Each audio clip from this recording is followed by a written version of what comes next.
During the proposals last semester, I have stated in the scope part of my proposal that my NSTP project will be called as Grow to Give, that aims to extend a small act of giving to the people in my barangay, specifically those who need it the most. By the title itself, I will grow first the vegetables and flowers so that in time I can sell them, use the money to buy the necessities, and the end result is to give it.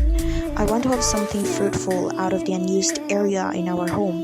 By doing this I believe it will consequently benefit the nature, our home, and myself as an individual, a citizen of this country, and an inhabitant of this planet.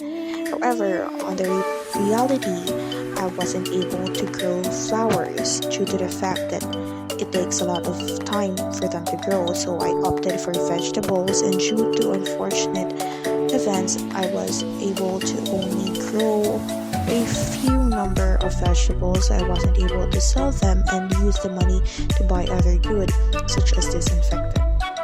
However, on a positive note, I was able to pursue the name of the proposal, which is Grow to Give, and in the end, I was able to help my target beneficiaries by giving them vegetables.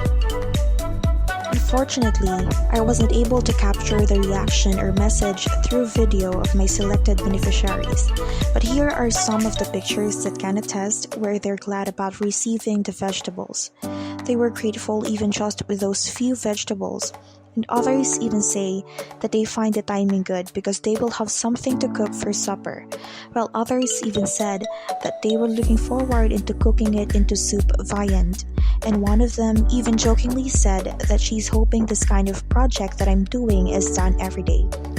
I did not expect their various reactions, but surely it was fulfilling afterwards, and much more importantly, I became hopeful of the idea that I can be able to execute a much bigger project that benefits them one day. Upon doing this community project, I have acquired 4 realizations.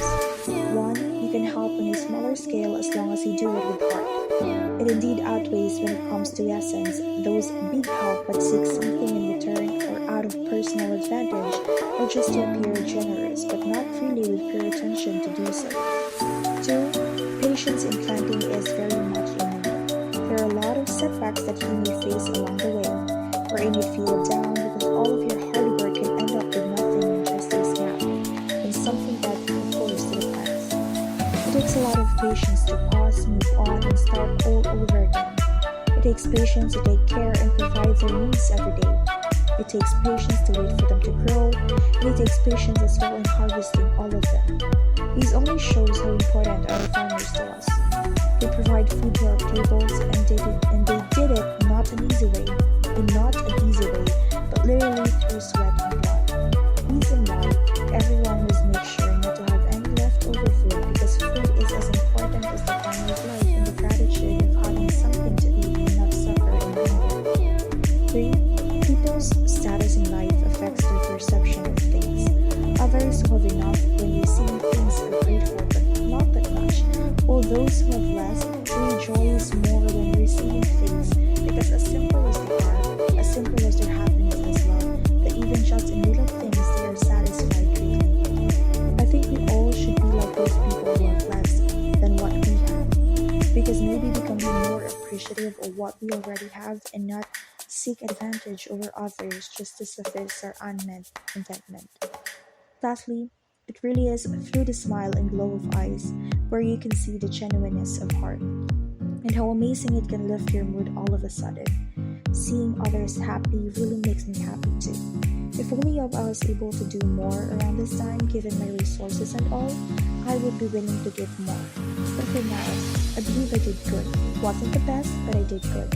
And I think it already is a progress as I continue living this principle of being a true-blooded LCCB who bears compassion and hope. My photo documentation here is the phase 1. In the first phase, I did the cleaning and organizing of the lot space and started planting. I took care of it by watering them every day and making sure they are not suffocated by dried leaves or any blockages. However, unfortunately, some of the seedlings died and did not successfully grow. Others grew a little bit but died the next few days.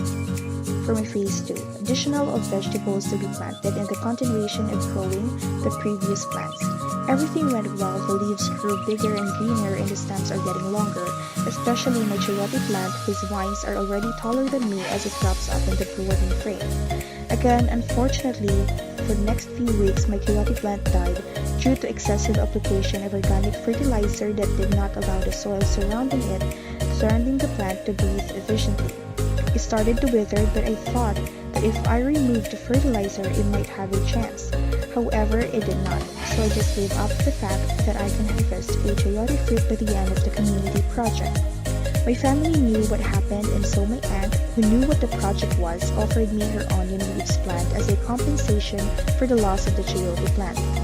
She donated it to me and I accepted to include and continue in taking care of it because after all, what I am after here is to be able to help more the beneficiaries. More vegetables, the better. From then on, everything went according to plan. The plants didn't die anymore but even grew healthier, bigger, and greener, especially the Albarico plant. For my phase 3, I harvested all of the vegetables. For my phase 4, I proceeded in cleaning them, cutting the withered part and grouping them into bundles. I have accomplished 9 total bundles of vegetables.